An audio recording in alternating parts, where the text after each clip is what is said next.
IT job కోసం try చేస్తున్నారా? Coding tutor లో ట్రైనింగ్ తో పాటు స్టైఫండ్ అండ్ 100% జాబ్ గ్యారంటీ. ఈ టాపిక్ నేను మాట్లాడేటప్పుడు ఇప్పటి వరకు టైం గురించి చాలా మందిలో ఉన్న కొన్ని నమ్మకాలకి రివర్స్గా నేను మాట్లాడబోతున్నాను అండి. రివర్స్ లాస్ట్ ఇది కొంచెం మీరు ఓపెన్ మైండెడ్తో వింటే నేను ఏం మాట్లాడుతున్నా అనేది క్లారిటీ వస్తుంది. ఫస్ట్ నేను ఏమంటున్నా అంటే టైం వేస్ట్ అనేది మనం కల్పించిందే తప్ప టైంను ఎవరూ వేస్ట్ చేయలేరు. ఎగ్జాక్ట్లీ. నెంబర్ 1. నెంబర్ 2, ఇది నేను అంటానికి కారణం ఏంటంటే వేస్ట్ చేయటానికి టైం మన కంట్రోల్లో లేదు. ఫస్ట్ ఆఫ్ ఆల్ ఇప్పుడు మనకు టైం అనగానే మనకు యూజువల్గా ఈ ఆర్ గ్లాస్ కదండి, అవును, గుర్తొస్తుంది. నా వీళ్ళు దీన్ని ఒక టైం 10 సెకండ్స్ 30 సెకండ్స్ హాఫ్ వాళ్ళు అలా టైం చేస్తారు. ఎటు తిప్పితే ఆ టైంకి అదే టైంలో శాండ్ ఇటు పడుతుంది కదా. నా ఇక్కడ 2 ఇవి ఉన్నాయి, ఒకటి ప్రొడక్టివ్, ఒకటి నాన్ ప్రొడక్టివ్. ఒకటి యూస్ఫుల్, ఒకటి నాన్ యూస్ఫుల్ ఆర్ యూజ్లెస్. ఒకటి యూస్ఫుల్, ఒకటి యూజ్లెస్. ఒకటి ప్రొడక్టివ్, ఒకటి నాన్ ప్రొడక్టివ్. ఈ లోపల ఉన్న శాండ్ని నేను టైం అంటున్నా. ఇప్పుడు రోజుకి 24 గంటలు కదా, ఈ టైంని ఈ రెండిటిలోనే మనం తిప్పగలుగుతాం తప్ప అయితే యూస్ఫుల్ దాంట్లోకి పంపించాలి లేదా యూజ్లెస్ దాంట్లో ఇన్వెస్ట్ చేస్తాం తప్ప టైంను మనం వేస్ట్ చేయలేం. అవును, ఇది బాగా గుర్తుండాలి. టైంని మనం ఎప్పటికీ వేస్ట్ చేయలేం, ఓన్లీ ఇన్వెస్ట్ చేయగలుగుతాం. అది ప్రొడక్టివా, నాన్ ప్రొడక్టివా, యూస్ఫుల్లా, యూజ్లెస్. యూజువల్గా మనకి యూస్ఫుల్ కాని దాన్ని మనం టైం వేస్ట్ అంటుంటాం. బట్ టైంని అయితే యాజ్ అ టైం మనం దాన్ని వేస్ట్ చేయలేం. నెంబర్ 1, మనం ఓన్లీ స్పెండ్ చేయగలుగుతాం తప్ప టైంని వేస్ట్ చేయలేం, టైంని పాస్ చేయలేం. టైం పాస్ అవ్వట్లేదు. ఎందుకు పాస్ అవ్వట్లా? ఇది బాగా గుర్తుపెట్టుకోవాలి. ఇది ఎందుకు అంటున్నానో లాస్ట్లో అర్థం అవుతుంది. నెంబర్ 1. నెంబర్ 2, 3 థింగ్స్ అండి. Number 1 is time. Okay. Number 2 is timing. Okay అండి. Number 3 is time management. 1 time, 2 timing, 3 time management. యూజువల్గా చాలామంది ఏమనుకుంటారంటే టైం మేనేజ్మెంట్ చాలా పవర్ఫుల్ అనుకుంటారు. యూజువల్గా టైం మేనేజ్మెంట్ పవర్ఫుల్ అనుకుంటారు, కానీ తెలియని సత్యం ఏంటంటే మన చేతుల్లో లేని దాన్ని మనం మేనేజ్ చేయలేము. ట్రూ. నేను ఇప్పుడు మీ స్టూడియోకి నేను వస్తున్నా, ఏమండి మీరు 12ంటికి రమ్మన్నారు, 12ంటికి మనం షూట్ చేద్దాం అనుకున్నాం. నేను బయలుదేరా, మధ్యలో ట్రాఫిక్ జామ్ అయింది. ఏంటి ఏదో ఒక సర్కిల్లో ట్రాఫిక్ జామ్ అయింది. నేను టైంని మేనేజ్ చేయగలనా? Time time time please Nagarajan కలవాలి, నువ్వు ఆగిపో అంటే ఆగుద్దా? మనం ఏ ఎఫర్ట్ పెట్టకపోయినా టైం గడుస్తూనే ఉంటుంది. మన కంట్రోల్లో లేని దాన్ని మనం ఎట్లా మేనేజ్ చేస్తాం? నా ఫస్ట్ క్వశ్చన్. మనం దాని కంట్రోల్లో ఉండాలి అంతే.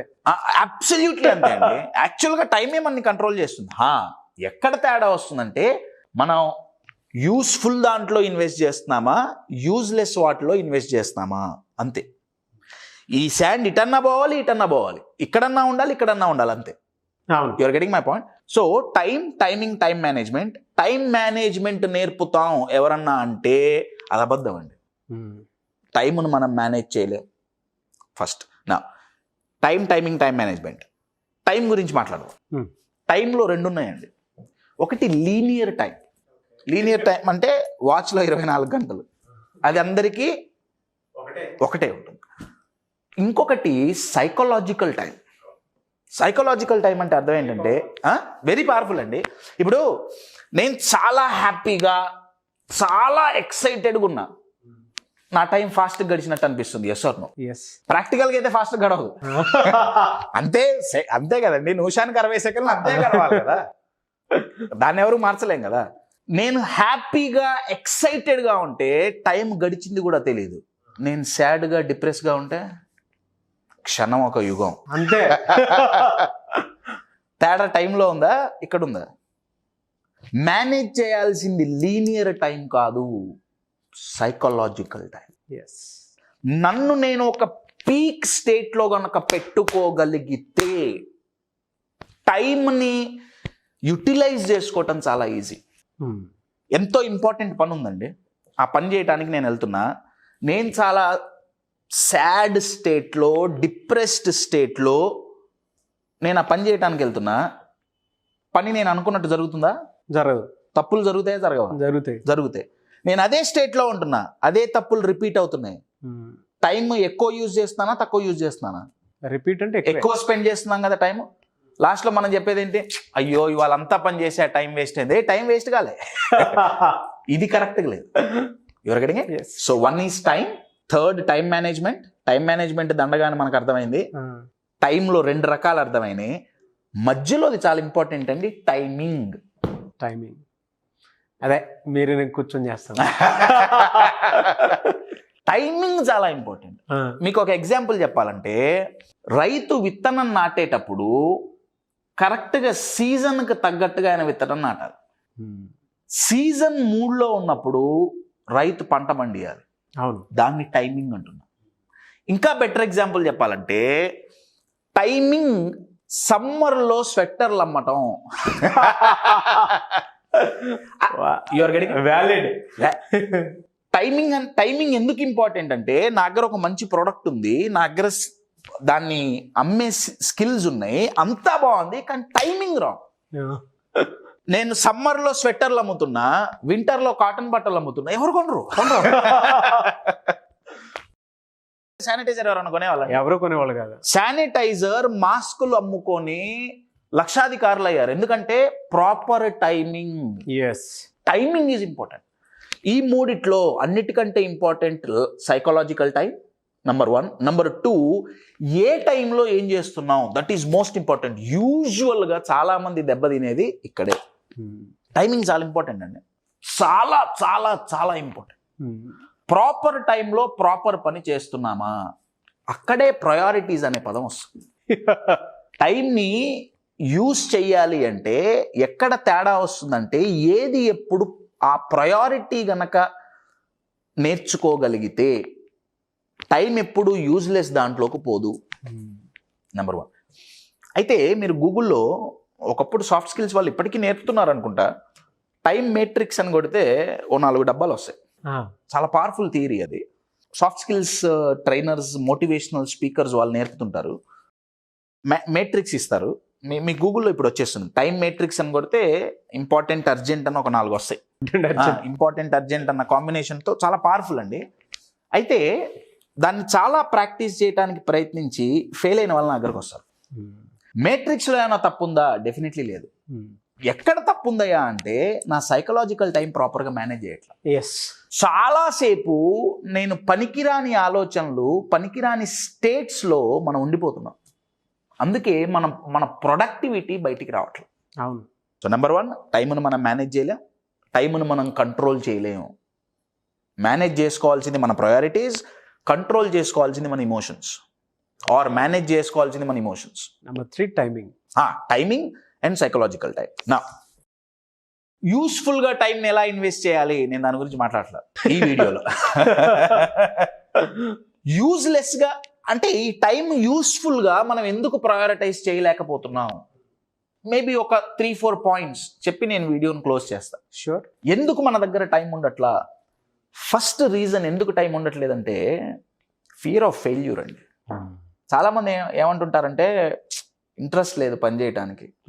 పని చేయడానికి ఇంట్రెస్ట్ లేకపోవటం కాదు, పని చేస్తే ఆ పని వర్కౌట్ అవ్వకపోతే, ఫెయిల్ అయితే ఆ పెయిన్ భరించాల్సి వస్తుందేమో అన్న భయంతో పోస్ట్ పోన్ చేస్తుంటారు. Psychological phobia. అబ్సల్యూట్లీ. రేపు చేద్దాం, మాపు రేపు. ఇవాళ 31st కదండి. ఇవాళ సాయంత్రం చీకటి పడ్డాక ఎంతోమంది రెజల్యూషన్స్తో రెడీగా ఉంటారు. జనవరి 15 తర్వాత అడగండి. మేము వాళ్ళని తక్కువ చేసి మాట్లాడట్లా, ఎందుకంటే ఆరంభ శురత్వం. చాలా మంది స్టార్ట్ చేయరు, స్టార్ట్ చేసిన వాళ్ళు కంటిన్యూ చేయరు. You're getting. రీజన్ ఏంటంటే, first reason is fear of failure.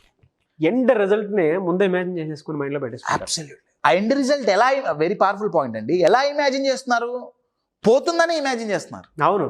వస్తుంది అని ఇమాజిన్ చేస్తే ప్రాబబ్లీ మోటివేషన్ వస్తుంది. అవును. Your getting it.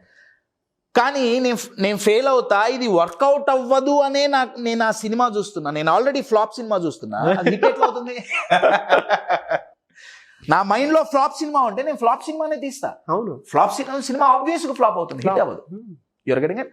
So first reason fear of failure అండి. సెకండ్ రీజన్ అన్ని పనులు మనమే చేయాలనుకోవటం. ఇది యూజువల్గా ఇంట్లో పెద్దవాళ్ళు అంటే నా ఉద్దేశం ఏంటంటే main members of the family or కంపెనీలో ఒక సీనియర్ పొజిషన్లో ఉన్న ఒక లీడర్ కావచ్చు, ఒక మేనేజర్ కావచ్చు, లేదా ఒక టీమ్ లీడ్ కావచ్చు, లేదా ఒక జిఎం కావచ్చు, ఎవరైనా సరే ఒక టీంకి హెడ్. చాలామంది సఫర్ అవుతున్న ఇష్యూ ఏంటంటే డెలిగేట్ చేయలేకపోవటం. డెలిగేట్ అంటే ఏ పని ఎవరికి ఒప్పజెప్పాలి. బెస్ట్ ఎగ్జాంపుల్ అండి బొమ్మరిల్లు ఫాదర్. ఇప్పుడు సడన్గా స్ట్రైక్ అయింది. అన్నీ నేనే చేయాలి. ప్రతి ఒక్కటి లీడర్కున్న మెయిన్ క్వాలిటీ, ఉండాల్సిన క్వాలిటీ ఏంటంటే వర్క్ డెలిగేట్ చేయటం. అవును. ఇప్పుడు క్రికెట్లో కెప్టెన్ ఉన్నాడండి, 11 మంది ఉంటారు కదా, దాంట్లో కొంతమంది బౌలర్స్, కొంతమంది బ్యాట్స్మెన్స్ ఉంటారు కదా. అన్నీ ఆయనే చేస్తా అంటే బిస్కెట్ అవుతాయి.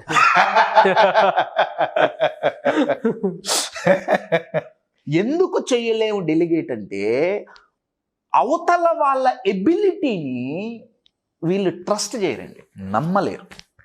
యాజ్ అ పర్సన్గా ఇప్పుడు ఫర్ అన్ ఎగ్జాంపుల్ ఆ లీడర్ని నేను అనుకోండి, ఓకే అండి, నాకు ఇంకోళ్ళ మీద పెట్టడం ఇష్టం లేక నా మీద పెట్టుకుంటున్నా, నేను డెలిగేట్ చేయలేని లీడర్ అనుకుందాం. మీరు నా దగ్గర పనిచేసే person, okay, you're getting it. ఇప్పుడు మీకు నేను ఒక పని అప్పచెప్పాలి, నేను అప్పచెప్పలేకపోతున్నా, మీ మీద నాకు నమ్మకం ఉంది. యాజ్ ఎ పర్సన్ నాగరాజుతో నాకేం ఇబ్బంది లేదు. కానీ ఈ వర్క్ దగ్గరకు వచ్చేటప్పటికి ఏమవుతుందంటే మీ కెపాసిటీ మీద నాకు కొంచెం డౌట్ ఉంటుంది. చెయ్యగలడో లేడో. ఎగ్జాక్ట్లీ అన్న. నా చెయ్యగలడో లేడో అనగానే మైండ్లోకి వచ్చే ఫస్ట్ ఏంటంటే ఇందాక చెప్పింది, వీడు చెయ్యకపోతే ఫెయిల్ అయితే టైం వేస్ట్, డబ్బులు వేస్ట్, పైన నేను వాళ్ళకి సమాధానం చెప్పుకోవాలి, ప్రాజెక్ట్ ఫెయిల్ అవుతుంది, ఇంకొక గంట అయితే అయింది, నేనే కూర్చొని చేస్తాను. వెరీ వ్యాలిడ్ పాయింట్ చెప్పారు మీరు. You're getting it.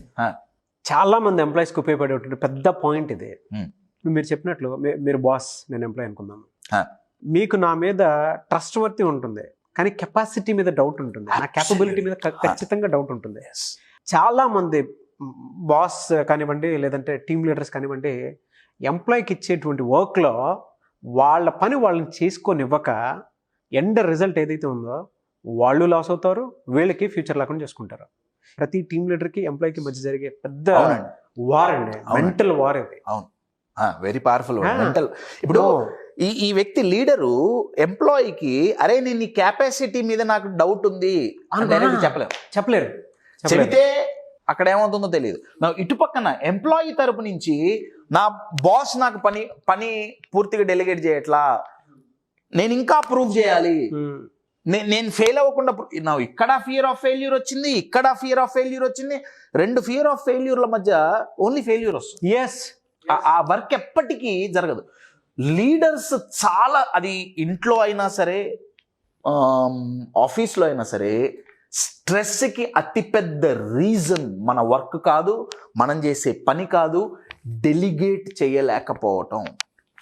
ఎస్, ఇంట్లో తండ్రి అన్ని పనులు ఆయనే చేయాలనుకుంటుంటాడు, కొడుక్కి డెలిగేట్ చేయటం ఏమవుతుందో. అవును, బ్యాంకు పోయి డబ్బులు 65 ఏళ్ళ నేనే తీసుకొస్తాను, ఫోన్ బాగు చేయించుకోవాలి, కాదు నేనే రావాలి, వీడు చేయిస్తాడో లేదో, వీడు కరెక్ట్గా చేయగలుగుతాడో లేదు. అవును, యువర్ గెటింగ్ ఇట్. నా ఎక్కువ చేసి ఫిజికల్గా మెంటల్గా స్ట్రెస్ వస్తుంది. ఇబ్బంది ఇక్కడ టైం మేనేజ్మెంట్లో కాదు, ఇబ్బంది టైంలో కాదు, ఇబ్బంది డెలిగేషన్లో. నా డెలిగేట్ ఎలా చేయాలి? డెలిగేట్ చేయాలి అంటే 2 ఉండాలి, ఒకటి పోవాలి, ఒకటి ఉండాలి. ఒకటి అవతల వాళ్ళ కెపాసిటీ మీద నమ్మకం కలగాలి. అవును. నెంబర్ 2, అది కలగాలి అంటే పర్ఫెక్షనిస్ట్ అనే మెంటాలిటీ పోవాలి. ఇది చాలా ఆలోచించండి. చాలామంది చెప్పేది ఏంటంటే బీ పర్ఫెక్ట్. నేనేమంటున్నా అంటే perfection is the lowest standard in life. ఇమ్మీడియట్గా మీ మైండ్ ఏం చెప్తున్నాడు వీడు, ఎందుకంటే చాలా మంది మైండ్లో ఆ బిలీఫ్ ఉండదు. అదే మీరు చెప్పింది క్లియర్. ఎందుకు అని అంటే బీ పర్ఫెక్ట్ అక్కడే ప్రాబ్లం స్టార్ట్ అవుతుంది. ప్రాబ్లం అదే ప్రాబ్లం. దానివల్ల వీళ్ళు నేర్చుకోరు, వేరే వాళ్ళు నేర్చుకునేవారు. మంచిదే, పర్ఫెక్షన్ అనేది మంచిదే, కానీ దానివల్లే తెలియకుండానే చాలా కిల్లింగ్స్ ఉంటాయి. అవునండి, perfection is the lowest standard in life. అంటే లైఫ్లో అత్యల్పమైన స్టాండర్డ్ ఏమన్నా ఉంది, అతి తక్కువ స్టాండర్డ్ ఏమన్నా ఉంది అంటే పర్ఫెక్షన్. ఎందుకు అంటే ఏ బేస్ మీద మనం పర్ఫెక్షన్ని జడ్జ్ చేస్తున్నాం? అవును, ఇప్పుడు ఇదే ఉందండి ఫర్ అన్ ఎగ్జాంపుల్, ఇందాక ఇది తయారు చేయటానికి ఇది ఇలా ఉండాలి, ఇది ఇలా ఉండాలి, ఇది ఇలా ఉండాలి అని ఒక స్టాండర్డ్ ఉంది. ఓకే, దీనికి తగ్గట్టు ఉంటే ఇది పర్ఫెక్ట్గా ఉన్నట్టు, లేకపోతే పర్ఫెక్ట్గా లేనట్టు. అవును, కానీ జీవితం ఇది కాదే. జీవితం ఇది కాదు కదా. జీవితంలో స్టాండర్డ్స్ ఎవరు నిర్ణయించారు? నేను ఒకటి మైండ్లో ఊహించేసుకున్నా, నేను ఇలానే ఉండాలి నా అంటే ఒక ఇమాజినరీ స్టాండర్డ్కి లేని దానికి నేను ఎంతో ప్రయత్నిస్తున్నాను అన్న నేను క్రియేట్ చేసుకోవడానికి, అది ఎప్పటికీ జరగదు. ఒక మ్యానుఫ్యాక్చరింగ్ ఇండస్ట్రీలోనో లేదా ఒక ఆర్మీలోనో వాటిల్లో ఒక బిజినెస్ దాంట్లోనో పర్ఫెక్షన్ అనుకుంటే ఓకే అండి, దట్స్ డిఫరెంట్. కానీ లైఫ్లో పర్ఫెక్షన్ బేసిక్ అగైన్ అక్కడ కూడా ఫియర్ ఆఫ్ ఫెయిల్యూర్. నేను పర్ఫెక్ట్గా ఉండాలి అంటే ఉండాలని ఎందుకు అనుకుంటున్నా అంటే ఫెయిల్ అవ్వటం ఇష్టం లేదు. అవును, ఫెయిల్ అవ్వటం ఇష్టం లేదు అంతే. నిజంగా పర్ఫెక్ట్గా ఉంటే, ఇప్పుడు నా దగ్గర ఐఫోన్ ఉందండి, ఏమండి ఐఫోన్ ఉంది, నిజంగా పర్ఫెక్ట్గా ఉంటే ఇది ఐఫోన్ 13 రాకూడదు. ఐఫోన్ ఫస్ట్ మొబైల్ ఏదైతే ఉందో అక్కడతో ఆగిపోవాలి. 13 ఎందుకు వచ్చింది? అంతే, ఎందుకంటే ఫస్ట్ ఇది పర్ఫెక్ట్ కాదు. You're getting it. పర్ఫెక్ట్గా ఉండాలి అనుకుంటే నెక్స్ట్ ఎప్పుడు మనం కొత్తది చేయలేం. అంతే. సో టైం ఎక్కడ యూజ్లెస్గా మనం ఇన్వెస్ట్ చేస్తున్నాం అంటే, నెంబర్ 1 మనం డెలిగేట్ చేయలేకపోతున్నాం. నెంబర్ 2 ఫియర్ ఆఫ్ ఫెయిల్యూర్ వల్ల కొత్త పని మనం స్టార్ట్ చేయలేకపోతున్నాం. రైట్ నా ఫియర్ ఆఫ్ ఫెయిల్యూర్ వల్ల కొత్త పని స్టార్ట్ చేయలేకపోతున్నాం, లోపల బాధ కలుగుతుంది. ఆ బాధని పోగొట్టుకోవడానికి ఏదో గేమ్ ఆడటము, లేదా ఓ నలుగురితో కూర్చొని ఏదో చిట్ చాట్ చేయటము, ఇంకేదో చేయటము, లేదా నాకంటే మంచిగా ఫియర్ ఆఫ్ ఫెయిల్యూర్ లేకుండా ఎదిగేవాడిని కామెంట్ చేయటము. అవును, స్లోగా రూమర్ అనే ట్యూమర్స్ ఎక్కువ స్ప్రెడ్ చేస్తుంటాం. వెరీ పాపులర్ రూమర్ అనే ట్యూమర్. సో ఎక్కువ డెలిగేషన్. ఈ టైంని మనం ప్రాపర్ యూజ్ చేసుకోవాలి అంటే డెలిగేషన్ వచ్చి ఉండాలి. అది రావాలి అంటే అవతల వాళ్ళ కెపాసిటీని ట్రస్ట్ చేయగలగాలి. అది ట్రస్ట్ చేయాలి ఎప్పుడు వస్తుందయ్యా అంటే ఫియర్ ఆఫ్ ఫెయిల్యూర్ పోయినప్పుడు. ఫెయిల్ అవ్వకుండా ఉండటం కుదరదు, ఇది ఎప్పటికైనా జరగాల్సిందే. నేను ఎన్నో వీడియోస్లో చెప్పా, 99% ఫెయిల్యూర్ రేట్ ఉంటే ఓన్లీ 1% మాత్రమే success rate. Right. So delegation, fear of failure. ఎప్పుడైతే ఫియర్ ఆఫ్ ఫెయిల్యూర్ పోతుందో అప్పుడు కొత్త ఇనిషియేటివ్స్ మనం తీసుకుంటాం ఇంట్రెస్ట్తో. నెంబర్ 2. నెంబర్ 3, ఈ ఎప్పుడైతే ఫియర్ ఆఫ్ ఫెయిల్యూర్ తగ్గుతుందో ఈ పర్ఫెక్షన్ అనే ఒక వైరస్ నుంచి మనం బయటపడతాం. అవును, పర్ఫెక్షన్ అనే వైరస్ నుంచి మనం బయటపడతాం. ఇది ఎప్పుడైతే జరుగుతుందో 2 మారతాయండి. ఒకటి, అవతల వాళ్ళు ఏమనుకుంటున్నారు అనేది నేను పట్టించుకోను. ఇది ఒక పెద్ద టైం కిల్లర్. ఎందుకంటే మనం చేసే ప్రతి ఒక్కటి వామ్మో వాళ్ళు ఏమనుకుంటారు, వాళ్ళకి నచ్చుతుందో లేదో, వీళ్ళకి నచ్చుతుందో లేదో, చేసే నాకు నచ్చుతుందో లేదో నేను చూడట్లా, నా అవుట్కమ్ నేను చూడట్లా. నా ఫోకస్ అంతా ఎవరి మీద ఉంది? బయట సొసైటీ మీద ఉంది. అది పాజిటివ్గా ఉంటే ఓకే. అవును, you're getting my point. So time ఎక్కడ యూజ్లెస్గా ఇన్వెస్ట్ అవుతోంది? అవతల వాళ్ళ ఒపీనియన్స్ గురించి ఆలోచించినప్పుడు, అవతల వాళ్ళని ప్లీజ్ చెయ్యాలి అనుకున్నప్పుడు. ఈ 4 గనక మారితే టైంను మనం యూస్ఫుల్గా స్పెండ్ చేయొచ్చు. To give you in a nutshell, number 1, time, psychological time is more important than linear. అంటే మన వాచ్ టైం కంటే మన సైకలాజికల్ టైం చాలా ఇంపార్టెంట్. నెంబర్ 2, అన్నిటికంటే ఇంపార్టెంట్ టైమింగ్, ఏ టైంలో ఏది చేయాలి అని తెలియటం. నెంబర్ 3, టైం మేనేజ్మెంట్ అనేది అపోహ, ఎందుకంటే టైం మన కంట్రోల్లో లేదు. నెంబర్ 1. నెంబర్ 2, టైంని యూజ్లెస్గా ఎక్కడెక్కడ స్పెండ్ చేస్తున్నాం, యూజువల్గా మెజారిటీ పీపుల్ ఎక్కడ స్పెండ్ చేస్తారు అనే ఒక 4 పాయింట్లు మనం ఇవాళ డిస్కస్ చేసుకున్నాం. నెంబర్ 1, డెలిగేట్ చేయలేకపోవటం. నెంబర్ 2, ఫియర్ ఆఫ్ ఫెయిల్యూర్ వల్ల ఇన్స్పైర్ అవ్వలేకపోవటం, మోటివేషన్ రాకపోవటం. నెంబర్ 3, అవతల వాళ్ళ కెపాసిటీని ట్రస్ట్ చేయలేకపోవటం. నెంబర్ 4, అవతల వాళ్ళని ఎక్కువగా ప్లీజ్ చేయాలి, అవతల వాళ్ళని సంతోషపరచాలి అని మనకి ఇష్టమైంది చేయలేకపోవటం. అన్నిటికంటే అతిపెద్ద వైరస్ పర్ఫెక్ట్గా ఉండాలనుకోవటం. వీటి ద్వారా టైం యూస్ఫుల్గా కాకుండా పనికిరాని వాటి మీద ఇన్వెస్ట్ అవుతుంది.